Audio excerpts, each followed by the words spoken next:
Hamas దారుణ పతనం 2025 జనవరిలో ట్రంప్ బాధ్యతలు స్వీకరిస్తాడు. ఈ లోపుగా నువ్వేం చేసుకుంటో చేసుకోపో, ఇరాన్ అయినా సరే పాలస్తీనా అయినా సరే ఆ తర్వాత యుద్ధాలు చేయకూడదని ఇజ్రాయెల్కి చెప్పాడు ట్రంప్ అన్నటువంటిది తాజాగా వినబడుతున్నటువంటి మాట.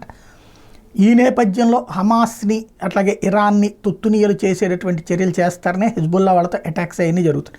అయితే హమాస్కి సంబంధించి కీలకమైన కమాండర్లు పోయారు, అసలైనటువంటి చీఫ్లే పోయారు, ఎవడున్నాడో తెలియదు, ఎవడు పోయాడో తెలియనటువంటి పరిస్థితుల్లో ఉంటే ఇప్పుడు రిక్రూట్మెంట్స్ కొత్తగా ఏం చేస్తున్నారంటే 14-15 సంవత్సరాలు ఉన్నటువంటి యువతరానికి తుపాకులు వాళ్ళ చేత కాల్పించడం ద్వారా వాళ్ళకి ట్రైనింగ్ అంటే దాని మీద మోజు పెంచేలా చేసి తద్వారా వాళ్ళని ఉగ్రవాదం వైపుకి తీసుకెళ్లే ప్రయత్నం హమాస్ సైన్యం అన్నటువంటి పేరుతో జాయినింగుల వైపుకి తీసుకెళ్తున్నారు. తద్వారా ఎక్కడైతే హమాస్ పరిపాలన కారణంగా దారుణ పరిస్థితులకు వెళ్ళినటువంటి పాలస్తీనాని మళ్ళీ మరొక తరాన్ని నాశనం చేసేటటువంటి చర్యలు అయితే సీరియస్గా జరుగుతున్నాయి.